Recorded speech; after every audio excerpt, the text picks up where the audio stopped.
Hi, welcome back to The Joy of Learning with Gabe Ross. Today, we're going to be learning about France, and how for most of history, they weren't complete fucking pussies. So let's go back in time to August 5th, 1769. Some bougie-ass island by the name of Corsica, some bougie-ass dude by the name of Napoleon Bonaparte was born to two spaghettis. Now wait, you say. I thought this video was about the baguettes. Well, hold on to your titties, because as you'll learn, this Dickie was the most absolute unit of a man ever, even if he was a complete fucking illiterate. Now, my man Napoleon just happened to be born the year after the Spaghetts gave Corsica to the Baguettes. His daddy wasn't pleased about his son being born to the Baguettes, but too sad, so sad, bitch ain't gonna change shit. When Napoleon was 10, he moved to the mainland to study, and he spoke shit French. He spoke his native Corsican and some Italian too. He eventually learned French, but he couldn't read, write, and spoke with a pretty thick Corsican accent. When he graduated from normal school, he went into military school to become an artillery officer.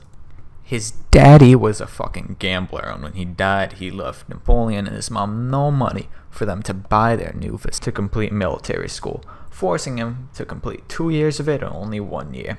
Then the French Revolution happened, and my man decided to take a vacay back to his spaghetti homeland. There, he did the sucky fucky with some Corsican nationalists and some French fighters too.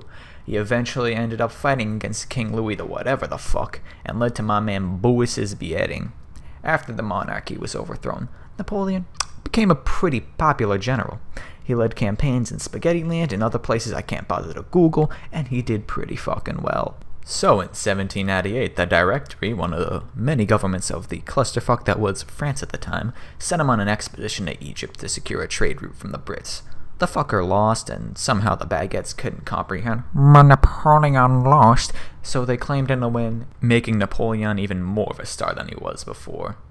Now, if you were a fucking failure at the French language and leading expeditions against Britain, what would you do? If you guessed a coup d'etat, you're completely fucking correct. My boy Nappy overthrew the Directory or whatever government was at the time. Seriously, post-revolution France was a complete and utter clusterfuck, and he became the leader of France. Napoleon went on, conquering whatever the fuck he could until his pee-pee got a little too hard. He declared himself the Emperor of France and made France, you guessed it, an empire. Now this would have been all fine and dandy had he not went and said fuck you to the Pope. See, the Pope, he was supposed to place the crown on the king's head during coronation.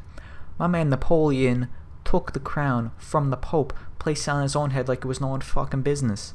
The church was pretty pissed off by this, but Napoleon made up for it by limiting women's rights, fair trade. So after too many of these fucking coalition wars to count, Napoleon decided fuck it and tried to invade Vodkistan. He went in with 680,000 men, 680,000 absolute units, 680,000 strong boys, 680,000 men, who 500,000 would get fucking yeeted out of existence. See, Napoleon decided the ideal time to invade the Vodkas would be in the winter. This was before Hitler, so he had no idea what the fuck would happen. The Vodkas did, however, and fucking burned everything to the ground. Without food or supplies, once the Baguettes reached Moscow, most of them were on their deathbeds. Fuck, a good portion of them didn't even have shoes. When Napoleon and his army finally returned from the motherland, the rest of the European powers were just like, nah, and declared war on him. He fought hard, but not hard enough, and the Allies exiled him to the island of Elba off the coast of Italy. Now, that's where most people would have said, fuck it, and stayed there. But not my man Napoleon. You see, he was just an absolute unit. The fucker escaped Elba on the French break in Constant and declared himself the goddamn Emperor of France once again. The Baguettes loved it, and they rallied behind him. He reigned for 100 days before he was captured and exiled to the Caribbean island of St. Helena, where he died 10 years later. And that, ladies and gentlemen, is how we got Napoleon ice cream.